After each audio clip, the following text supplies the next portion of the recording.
The moment I opened my eyes, I wasn't me anymore.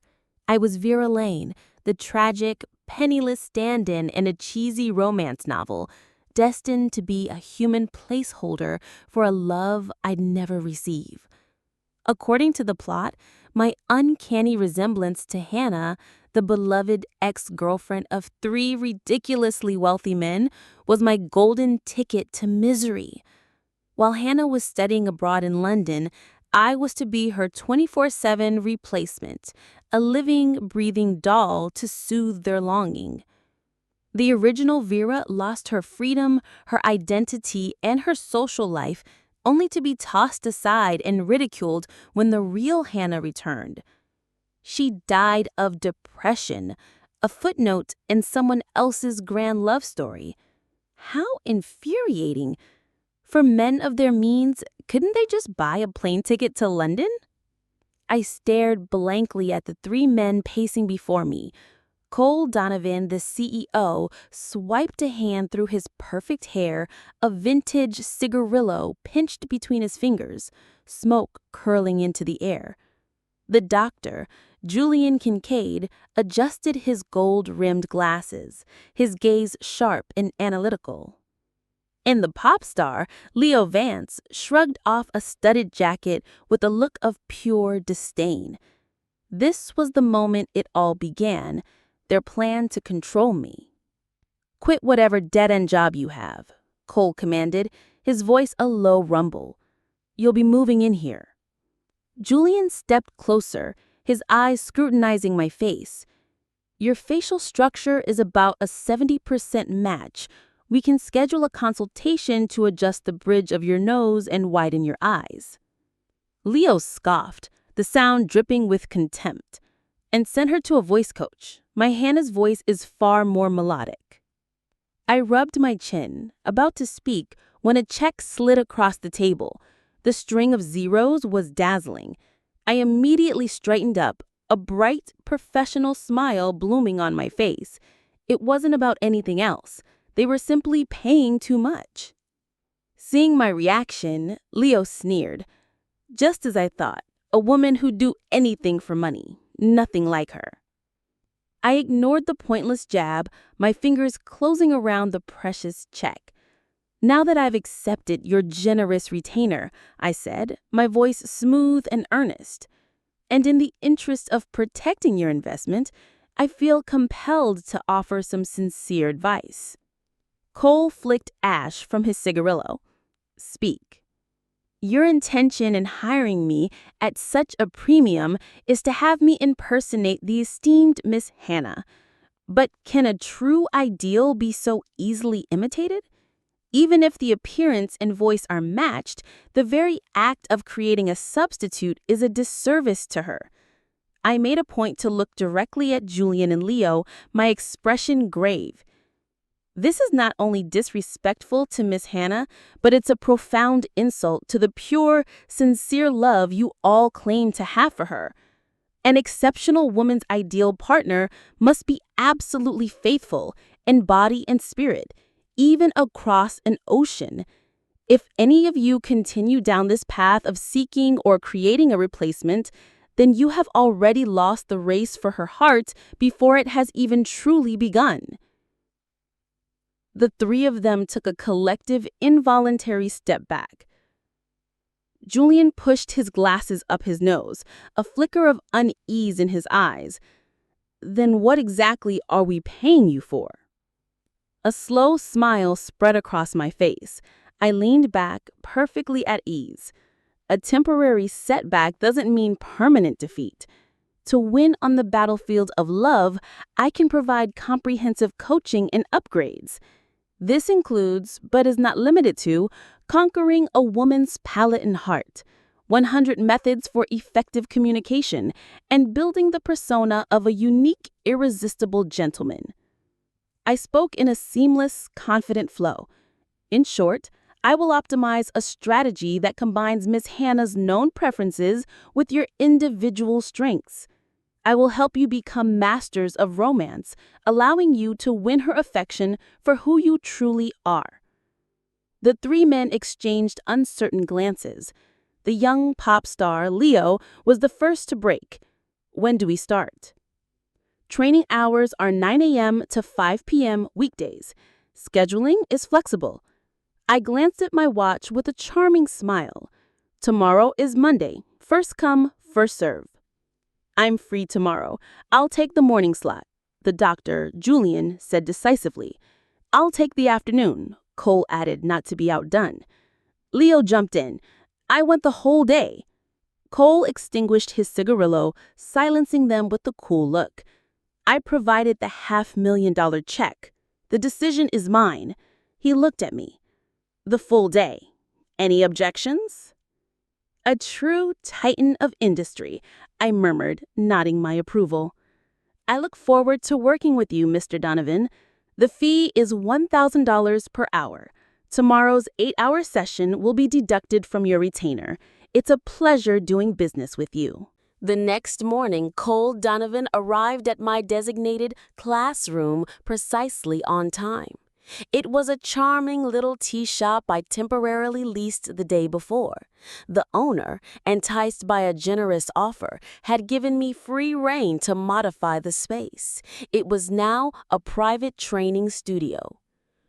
Cole, in all his corporate glory, sat ramrod straight on the lone wooden chair in the room, chest out, stomach in. He was the very picture of a powerful CEO. Height, 6'1", chest, approximately 41 inches, I announced, circling him with a tailor's measuring tape. I wore a severe black pantsuit and dark-rimmed glasses, my professional armor. I have an excellent physical foundation, Mr. Donovan, truly. He preened slightly.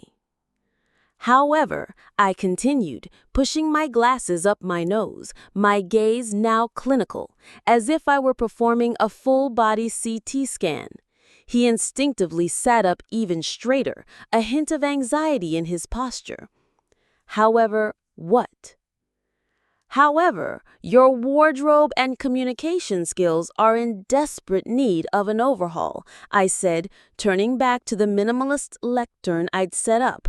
A projector screen hummed to life behind me, displaying a meticulously prepared presentation. To provide the best service, I conducted a thorough analysis of all of Miss Hannah's public social media accounts. I have developed a detailed personality profile and have a deep understanding of her ideal partner. My wooden pointer tapped the screen. It was filled with images of tall, well-built men with long legs, not overly muscular bodybuilders, but men with a lean, athletic grace. Cole stared, momentarily stunned. Men like you, over 30, are often referred to by women as mature. While your age may not be your primary advantage, your wealth of experience can be a unique form of charm. They are expected to be composed, gentle with women, capable of sharing their wisdom and offering useful advice. I cleared my throat. I understand you are decisive and dominant at work, Mr. Donovan, but when facing the woman you love, I suggest you temporarily set aside the CEO persona. Instead, approach her with a gentle, egalitarian attitude. And since it's almost lunchtime, we will have a practical session at the dining table. Cole let out a subtle relief, preparing to stand. I gently pressed him back into his seat with the pointer.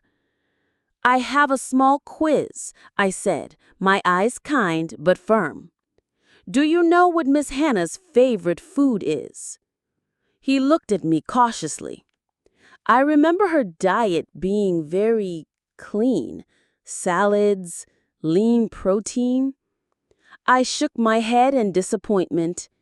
Eating clean only shows she is a disciplined person who cares about her health and figure, Mr. Donovan. That's her public image. He looked proud of that, but I continued. However, through her social media, I discovered she frequently goes out for hot pot with her friends. I led him to a private hot pot restaurant near the tea shop. Cole looked bewildered. Why wouldn't I take her for a refined meal if she's watching her weight? It's precisely because she's watching her weight that only her favorite indulgences will truly help her relax, I explained, pushing a small bowl of dipping sauces towards him. And you should learn how to mix her favorite garlic and sesame oil blend. Furthermore, I added with a conspiratorial gleam, after a satisfying hot pot meal, the two of you can head to the gym together to assuage the guilt of indulging. If you don't create such opportunities, when will that 41-inch chest of yours get a chance to shine? A faint blush crept up his neck. Cole wordlessly took the sauce bowl and began mixing. The restaurant's ingredients were top-notch. The shrimp balls were springy, the tripe perfectly crisp. Across from me, Cole was eating intently, the tips of his ears still red. I wasn't about to let him off that easily. Prolonged silence can make your dining partner feel awkward and bored, I prompted, placing a freshly cooked shrimp ball in his bowl. You could try complimenting her outfit, her makeup, or share something new that's happened in your life. What are your plans for this evening? Cole hesitated. Work and a video call with Hannah. Excellent. I nodded in approval. For long-distance relationships, maintaining a frequent visual presence is a smart move. In that case, our afternoon session will focus on how to make yourself look absolutely captivating on camera. After lunch, I and a styling team I'd pre-booked converged on Cole Donovan's mansion in the exclusive Crestwood Hills. His walk-in closet was the size of my old apartment, a 2,000-square-foot space filled with an ocean of suits and dress shirts in a monotonous palette of black, white, and gray. If not for his striking features, Cole's video calls must have made him look like a high-end insurance salesman. He immediately disappeared into the ensuite bathroom. When he emerged, wrapped in a towel, he was greeted by the sight of several rolling racks overflowing with colorful, luxurious sleepwear, and a team of stylists staring at him like a pack of hungry wolves. Cole clutched his towel tighter, his face a mask of panic. He stammered out a line worthy of a damsel in distress. What are you people planning to do?" My head stylist and I exchanged a knowing glance. This was going to be fun. 3 hours later, a deep blue silk pajama set draped elegantly over his tall frame, the belt cinching his waist to accentuate a perfect V shape. The collar was open just enough to hint at his strong collarbones and the firm chest beneath. I nodded in satisfaction, gently tousling his hair to frame his sharp features. "The charisma of a mature man," the stylist sighed, clutching my arm, "is truly irresistible." Our masterpiece, the devastatingly charming gentleman, slumped onto the sofa, the exhaustion of being endlessly styled evident on his handsome face. "Does Hannah really like this?" he asked weakly. "Absolutely," I confirmed, pouring him a glass of red wine to restore his spirits. I motioned for the team to pack up. As they wheeled the racks of clothes towards the door, a shocked gasp echoed from the entryway. "Cole!" Cole and I turned in unison. A young woman in a flowing green dress stood at the door, her eyes wide as she took in the scene. The clothes strewn on the sofa, Cole in his alluring silk pajamas, and me standing nearby. If not for my impeccably professional pantsuit and stern glasses, the situation could easily have been misinterpreted. To preserve my professional image, I decided then and there this would be my uniform for the foreseeable future. Cole's face hardened, his CEO mask snapping back into place. "Chloe, what are you doing here?" The woman, Chloe, looked from him to me, her expression wounded. "You can bring another woman home, so why can't I come over?" She stomped into the room, the heels of her boots clicking on the polished marble floor. I already had a good idea of who she was. The childhood friend, The one from an equally powerful family, the one who secretly loved him. I stepped forward and offered my business card with a calm smile. A pleasure to meet you, Miss Thornton. I am Mr. Donovan's personal development coach. Chloe Thornton stared at the business card, her mind reeling. Personal development coach? Indeed, I replied smoothly, steering her towards the door. Now, this is Mr. Donovan's private session time. Perhaps we could discuss this over tea. My treat. In a quiet corner of an elegant Italian cafe, Chloe stabbed at a cherry tomato in her salad. So, you're really, a virtue coach for him? She asked, her eyes wide with a mixture of suspicion and curiosity. I smiled and nodded. Miss Thornton, in this world, if there are lovely women like you who strive to be better for the one they love, then it stands to reason there are also gentlemen like Mr. Donovan who wish to improve themselves for the person in their heart. Chloe mumbled, I'm not doing it for him. But her long lashes drooped and the hand holding her fork went limp. And he's not doing it for me. I reached across the table and gently placed my hand over hers. Her skin was cool to the touch. You know he doesn't love you that way, so why allow yourself to be sad over it?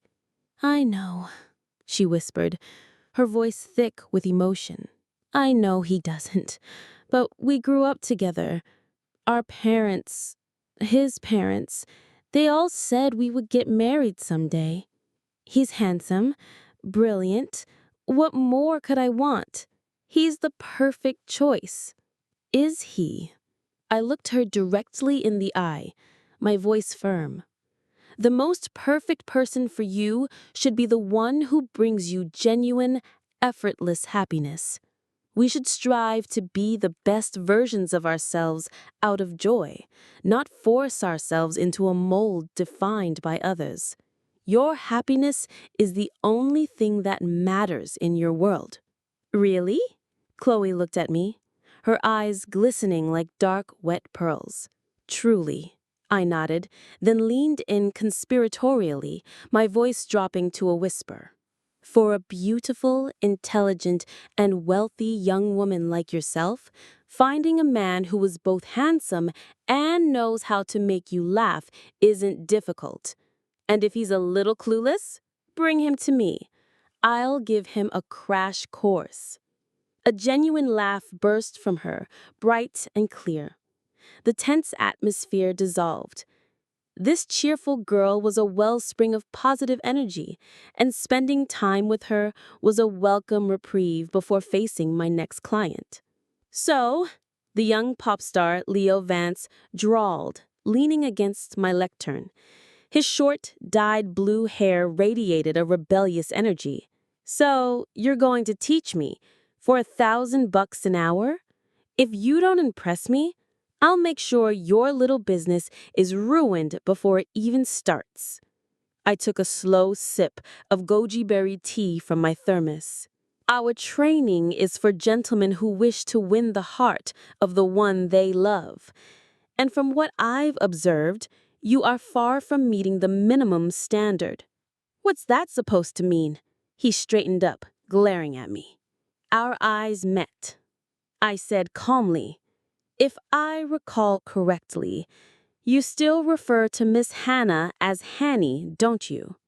Leo froze, then sputtered, So what? If, in Hannah's mind, you are only ever little Leo, then all your attempts at pursuit look like a child's tantrum for attention. No matter how much affection you feel, she will never perceive it as a serious romantic advance. I gave a faint, dismissive smile. Then my tone shifted, becoming sharp and direct. If you want to pursue her effectively, the first step is crucial. Leo's eyes were glued to me. I tapped the empty student desk in the middle of the room. With my pointer, he strode over and sat down. Tell me. Stop calling her Hanny. Call her by her name." I saw his expression tighten and spoke slowly. "Don't rush to object. During your pursuit, address her directly. Hannah." I clicked the remote, and a recent photo of Hannah appeared on the screen. She was in a white dress, turning to smile in surprise at the camera against a backdrop of golden autumn leaves on a university campus. You must practice looking her in the eye and saying her name. "Hannah," Leo murmured, his gaze fixed on the photo, louder, with more confidence. "Hannah." His voice was stronger. Again. "Hannah." A fire lit in Leo's eyes, his chest rising and falling slightly. There was a bottle of water on the table intended for him, but I had no intention of handing it over. In the original novel, he'd forced the original Vera to practice saying his name countless times. Making him say her name a few times was letting him off easy. Let him be thirsty. Besides changing how you address her, you need to shift your role from the one being cared for to the one who does the caring. My gaze flickered to his manager, who was waiting anxiously outside. "I'm sure that in your life, Mr. Vance, there are many things you don't have to do yourself. Cooking, laundry, even dressing. Your team handles everything so you can focus on your art. But if you want to be a partner to someone, that lifestyle is a complete non-starter." Leo's brow furrowed. "I can learn." "We'll see about that," I said, leading him to the fully equipped kitchen I'd installed on the 3rd floor. "Let's start with something simple. Hannah loves a perfect sunny-side-up egg with the runny yolk." An hour and a half later, it was a culinary disaster zone. A procession of plates, each bearing a uniquely mangled fried egg, was brought to the table, and just as quickly whisked away. "It's burnt. This one's raw. Is this a rice cracker or an egg? It's cooked, but the yolk is solid. Why is there eggshell in the egg white?" Leo's face was as dark as the apron he wore. His elegant, long-fingered hands, usually on a guitar, were clenched around a spatula, veins popping. The half-cooked egg in the pan hissed menacingly. I sighed, walked up behind him, and smoothly took the spatula from his hand just before he lost his temper. With a flick of my wrist, I turned off the heat, slid the spatula under the egg, and folded it perfectly. The runny, golden yolk oozed out like a miniature sunrise. "Losing your patience already on the very first day?" Leo stared at the perfect egg, then turned away, embarrassed. "Give me another chance. I'll get it right." "There's no time," I said, pointing to the clock. The hands showed it was noon. I have an afternoon appointment, and I knew Dr. Julian Kincaid, my scheduled client, had a shift at the hospital and wouldn't be able to make it. Still, I waved a dismissive hand. "Can't be done." "I'll pay double," Leo snapped, his temper flaring. He thrust his hands forward, showing me the angry red oil burns dotting his skin. I tossed him a tube of burn cream from a drawer. "Even if Dr. Kincaid were free this afternoon, my schedule is booked. Punctuality, honoring commitments, respecting others' privacy. Mr. Vance, besides frying an egg, you have a great deal more to learn." True to my prediction, Julian Kincaid never showed up. In fact, since that first day, he'd been completely silent. That is until Friday afternoon, when I was at Cole Donovan's mansion finalizing his travel wardrobe. For the airport, your outfit should be simple and elegant, but still project quality and style, I instructed, handing a cashmere coat to the stylist for Cole to try on. "Are you certain Hannah will be at the airport to meet you?" "Hannah has never broken a promise," Cole said confidently as he adjusted his collar. "Perfect. Then this tie clip she gave you is the ideal accessory." I held it up for him. It subtly creates a moment of shared intimacy, even in a crowd. Just then, my phone vibrated. I stepped over to the window to take the call. It was an international number. It seemed Dr. Kincaid was finally making his move. I could hear the tinny announcement voice of Heathrow Airport in the background. "No matter how much you polish a man's virtues," Julian's voice came through, smooth and laced with mockery, "it can't compare to a single direct meeting. Did you really think I would be as predictable as the other two? content to be another one of your projects?" "What a shame," I sighed with theatrical regret. "Well, since you've made the trip, I wish you the best of luck." He let out a short, humorless laugh and hung up. Julian was indeed the most resilient of the three, but his calculated move was no match for a well-funded, strategically deployed rival. I shut off my phone and turned back to Cole. The outfits for the biotech conference are all prepared, and I took the liberty to add one more item. I gestured to a small red box on the sofa, a special accessory for a VIP client. If you wish to unlock some romantic moments on her university campus, you might find it useful. A look of keen anticipation flashed in Cole's eyes. "I'll be sure to try it." The biotech conference lasted a week. With Cole Donovan occupied in London, my life became pleasantly serene. I had time to oversee the renovations of my now permanent office, coach Leo on his cooking, and even indulge in shopping trips with Chloe Thornton. Chloe had become a regular fixture at my center, which I had officially named the L'Amour Institute. I'd brought in a top-tier spa team, and she often spent afternoons enjoying their services. One day, as we were both drowsing in plush massage chairs, my phone buzzed. Drowsily, I picked it up. It was a notification for a wire transfer of $400,000, accompanied by a text message that practically snarled through the screen, "You win." I chuckled and opened my social media apps. Sure enough, there was a new post from Cole Donovan. The caption read, "The hand I held in my youth, I won't let go this time." The photo was a masterpiece.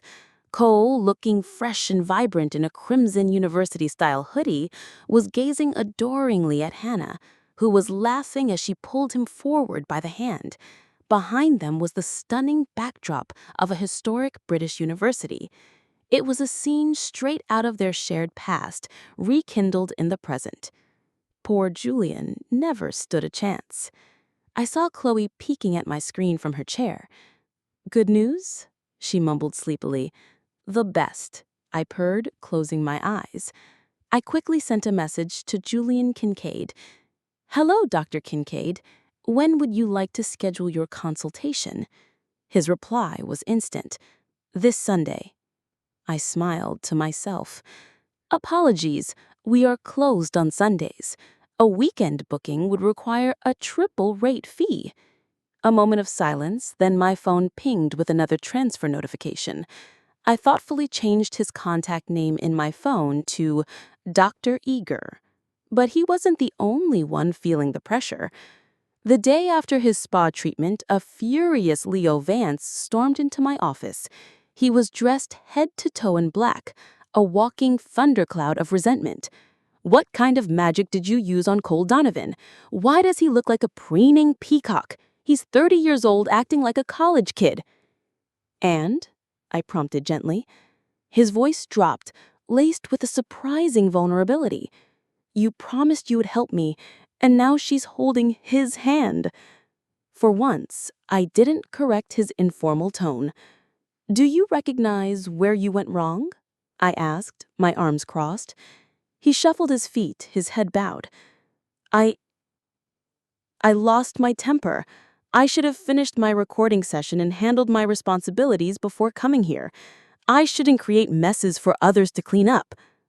Furthermore," I added, pushing a cup of chamomile tea towards him, "if you lose control and drag Hannah into online drama, have you considered the consequences for her? A private citizen suddenly linked to a famous pop star? Her life would be turned upside down. Is that what you want?" "Of course not," he said quickly. "A mature man," I stated firmly, "does not cause trouble for the woman he loves because of his own impulsiveness." I retrieved a book from my shelf, The Modern Gentleman's Code, and placed it in his hands. "I'll be conducting pop quizzes on emotional regulation this month. Don't disappoint me." His face, once sullen, hardened with new resolve. The same book was placed before Dr. Julian Kincaid that Sunday. He flipped a page with disdain. "The same textbook as that child? Need I remind you I paid 3 times the fee? Have you ever had a video call with Miss Hannah? I asked softly. His jaw tightened. No. Held her hand. No. An embrace. A kiss. None. He ground out. I beamed. A perfect coincidence. Mr. Vance's record is identical. 2 students with a starting score of 0 naturally use the same textbook. His face darkened, so I quickly pivoted. However, the focus of your lessons will be different. Julian's quiet, possessive nature was a stark contrast to Cole's dominance and Leo's fire. He was afraid of his own intensity, terrified of revealing his true, obsessive self would scare Hannah away forever. I afraid? Are you afraid? I said. He scoffed, but a muscle in his jaw twitched. You're afraid of pushing her away, afraid of showing her the darkness behind your gentle facade, afraid someone else will get to her first. I saw him clench his fists and pretended to sigh in defeat. Well, I suppose my analysis was wrong. The strategy I prepared for you is useless then. I'll have the bank refund your tuition fee at once. You're right, he finally conceded, his voice tight. Excellent, I chirped, my demeanor flipping back instantly. Then please open to page 174. Today's lesson, The Art of Vulnerability. Soon after, Chloe brought me an invitation, a pink rose-embossed card glittering with sparkles. It was for a high society afternoon tea. Some of my friends heard about your institute and are very curious, she said. It was an opportunity I couldn't refuse. The tea room was magnificent, filled with elegantly dressed women, 3 tiered trays of pastries, and the delicate scent of Earl Grey. It was also a sea of mismatched couples. The women were immaculate, but many of their partners had thinning hair and soft midsections. It was a vivid reminder that my 3 clients, whatever their flaws, were top-tier physical specimens. A promising market indeed. As I was savoring this thought, a woman in a pink blazer next to me spoke. You must be new. I've never seen you here before. I smiled and offered my business card. Vera Lane. A pleasure. Her eyes flashed as she read the card, then scanned my face. I heard Cole Donovan found a replacement for Hannah after she left. That must be you. Her voice was deliberately loud. The chatter around us died down. Dozens of eyes turned to me. The original Vera would have crumbled. I, however, simply placed my teacup back on its saucer. You must be mistaken, I said, my voice pleasant but firm. Mr. Donovan and I have a purely professional relationship. He is an SVIP client at my institute. I gestured to the card in her hand. The L'Amour Institute? Another woman nearby read aloud. Kimberly, isn't that the place you wanted to check out? Before the woman in pink could reply, a gentle but firm voice cut through the tension. I am also a VIP client at Ms. Lane's Institute. It was Julian Kincaid, looking impossibly handsome and poised. He had come to pick up his younger sister. Julian, why are you defending her? The woman in pink pouted. Don't tell me it's because she looks like Jessica. Julian cut her off, his tone cold. That's enough. Jessica, Julian's sister. In the original story, she was a true menace, responsible for the cyberbullying campaign that destroyed the original Vera. She was obsessed with her brother and a die-hard fan of Leo Vance. Julian stepped forward. I have experienced all the services at the L'Amour Institute, he announced, his voice warm and sincere. The quality is exceptional. More importantly, I want to become a better version of myself to give the person I love the best possible partnership. My participation is entirely voluntary. Several women blushed. The Cha Dawa lessons were clearly paying off. Thanks to Chloe's support and Julian's endorsement, my business cards flew out of their case. As I was leaving, my pocket empty, a server rushed past and accidentally spilled a glass of red wine all over my dress. "Oh, I'm so sorry," she cried, grabbing at my skirt with a napkin. I gently stopped her hand. "It's all right, I can handle it." No, Ms. Lane, there's a powder room upstairs with spare dresses. Let me show you," she insisted. I looked at her fluttering eyelashes and suppressed a smile. Fine, I thought. Let's see the trap. The moment I stepped into the powder room, the door clicked shut and was locked from the outside. I heard Jessica Kincaid's furious whisper through the door. "My brother has never scolded me for another woman. Just you wait." I calmly put my phone, which had been recording, back in my pocket and turned around. To my surprise, the trap was far more interesting than I had expected. A woman with short, stylish hair, wearing a stunning red dress, had a young, flustered man pinned against the wall. "Darling," she was purring, tracing a finger down his jaw. "We have a visitor. Be a good boy and we'll continue this later." The young man, blushing to the roots of his hair, scurried into an adjoining bathroom. I found myself looking into the amused, intelligent eyes of Kimberly, Kim She. "Sorry to interrupt," I said sincerely. Kim laughed. "Don't be. I knew you were being set up. That little brat Jessica Kincaid wanted to use my new actor to cause a scene between us. She's in for a surprise." She walked towards me, extending a hand. "I run a media company. My talent needs styling and, more importantly, they need to learn how to behave. I'm impressed with your work. Interested in a long-term partnership?" This was more than a partnership. It was an empire in the making. I shook her hand firmly. "It would be my pleasure, Ms. She." She poured 2 glasses of wine from a small fridge. "How big our partnership becomes," she said, her eyes twinkling with mischief, "depends entirely on how many resources the Kincaid family is willing to concede for their precious little princess's indiscretion." "Jessica wants to see you," Julian said later that week, his face grim. He was slumped over a piece of gym equipment, drenched in sweat. "She's downstairs. My apologies, she was insistent." "Let her come up," I said, unfazed. Jessica Kincaid stormed out of the elevator, fury radiating from her. The moment she saw her brother, looking exhausted and half-dressed on a sofa, while I stood over him in my crisp business suit, her expression faltered. It was a familiar scene. "I heard you wished to speak with me, Miss Kincaid," I said, offering her a cup of tea. She slapped it aside. "How could you? You conspire with Kim She? You tattled to my grandfather and now you're seducing my brother?" "Seducing?" I asked, raising an eyebrow. "Here? In a gym?" I gestured to the rows of equipment. Jessica's face turned crimson as she took in the surroundings. "Our relationship is purely transactional. He pays his tuition, I provide the lessons. As for Miss She, you attempted to sabotage both of us. We simply requested compensation for damages from your grandfather." "What proof do you have?" she blustered, regaining a sliver of her arrogance. I raised my phone and pressed play. Her own furious voice, recorded outside the powder room door, filled the air. "Just you wait." Her eyes widened, but she held her ground. "That could be anyone."